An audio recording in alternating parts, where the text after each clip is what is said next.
Kima and Kurosa still out here bringing all sorts of problems, especially Lakima passing by the southern Japanese island as a very potent typhoon, actually a super typhoon, when it moves right over Ishigaki. Winds reported in the center of circulation in the right front quadrant by official reports was about 46.6 meters per second.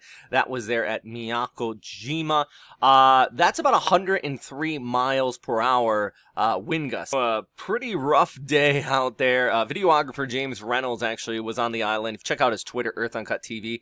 He's got plenty of reports there from Ishigaki. But right now, though, this is coming on shore just south of Shanghai out here in Wenzhou. In fact, take a look at the latest radar image. Landfall here, and yeah, they still got a pretty potent storm system. Inner eye wall remains in place. This did go through an eye wall replacement cycle. Still got that onshore flow, and anytime these areas really get a storm coming on shore, it's all about the rainfall that typically comes with it, and I'm sure that we're probably going to get some pretty serious flooding here just south of the Yangtze River Basin. Look quickly here at the Meteor app here. This is our weather model, the European model. It's coming on shore, just kind of taking its sweet time, pushing right over Shanghai and kind of drifts towards the north here, just dropping a tremendous amount of rainfall on its way. I would not be surprised if we get 300 to 400 millimeters just up and down the eastern seaboard with it.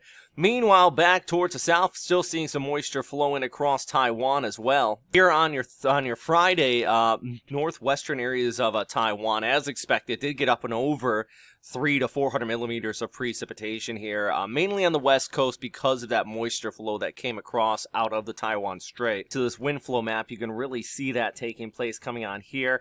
That means that eastern areas of the island, really some locations, especially southeast, did not get very much rainfall at all. Those mountains, they just act as a wall, so wherever wind direction these showers are coming in from, typically it's always the windward side when we are talking about Taiwan. Meanwhile, though, Kurosa is still out there, my friends. Let's pull back the picture, and I want to show you a few things here.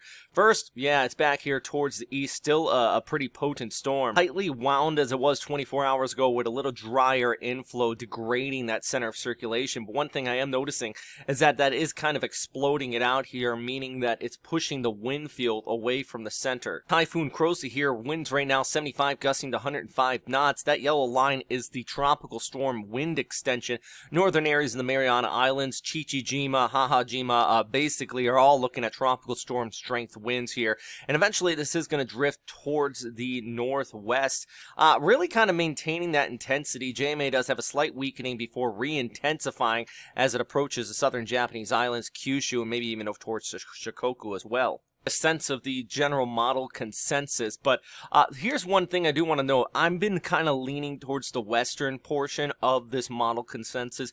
Main reason is because of the interaction with Lakima out here towards the west. And let me explain this. So basically you have both of these storms, but Kurosa is going to always want to run towards lower pressure, basically lower heights in the upper atmosphere, and you can see that kind of following behind us, kind of like a river flowing downhill as we go ahead into the early part of next week, with a high pressure area lingering just towards the north here.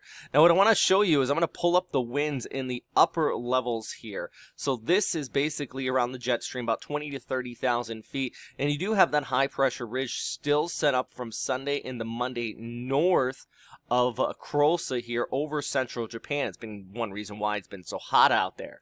And so this is going to want to stay south of that and kind of usher along on a western trajectory. And you can see as we go ahead on the Monday and Tuesday, it actually kind of buffers towards the south of that, following in behind Lakima here, thus taking it on more of a westerly track, thus bringing it closer to the southern Japanese islands, by the way, or even over towards Kyushu. Satellite picture, here's one more look. You have that high pressure area right in here. You have Lakima that's going to be pulling off towards north, following behind this upper level trough right there. You can see that cold front actually pulling through. So it's going to want to dip around. So of course, where is this guy going to go? He's going to want to follow that general path as well, taking it off there towards the west. I probably drew that a little bit further towards, too far towards the south, but overall that is a general kind of pattern that's taking place out here. I think that Western Japan and not so much Central Japan, eventually maybe even Central Japan if this does recurve, but Western Japan, as far as the potency right now, needs to watch the storm system a little bit closer.